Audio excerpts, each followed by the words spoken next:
In today's video, I'm going to teach you how to insert an unsubscribe link in Gmail. This is an incredibly useful skill if you're managing an email list or if you're sending out newsletters, ensuring you comply with email marketing best practices and legal requirements. So let's dive right into it. Begin by opening your web browser and navigating to your Gmail account. Once you're logged in, click on the Compose button, which you'll find on the left side of your Gmail dashboard. This opens a new message window where you'll draft your email.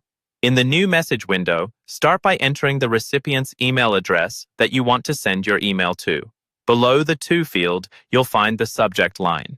Here, input a relevant subject for your email, something that adequately summarizes the content of your email in a concise manner. Once your subject is filled out, move down to the main email body field.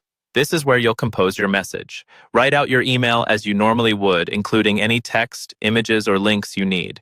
Keep in mind that this message is going out to a mailing list or a group, so it should be somewhat general yet engaging. After you've written the main content of your email, it's time to insert the unsubscribe link, a crucial part of any mass email. This allows recipients to opt out of future emails if they choose. To do this, scroll to the bottom of your email body text.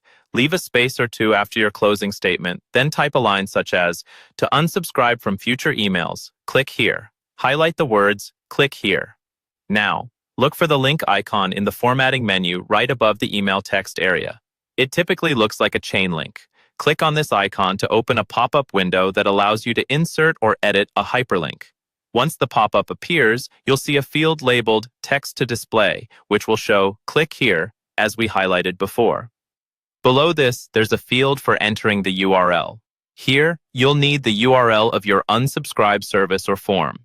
If you're using an email service provider, they often provide unique URLs for your list's unsubscribe process, so ensure you have that handy and paste it into the URL field. Once the URL is inserted, press the OK button to insert the link. You'll see that the text "Click here" is now a hyperlink. This indicates the link is active, which allows your subscribers to easily unsubscribe. Finally, review your email to make sure everything is looking perfect. Check the unsubscribe link to ensure it directs to the right place. Once satisfied, go ahead and hit the Send button, or schedule it if you prefer the email to go out at a later time. And there you have it, a complete guide to inserting an unsubscribe link in your Gmail emails, helping you stay compliant and respectful of your recipients' preferences.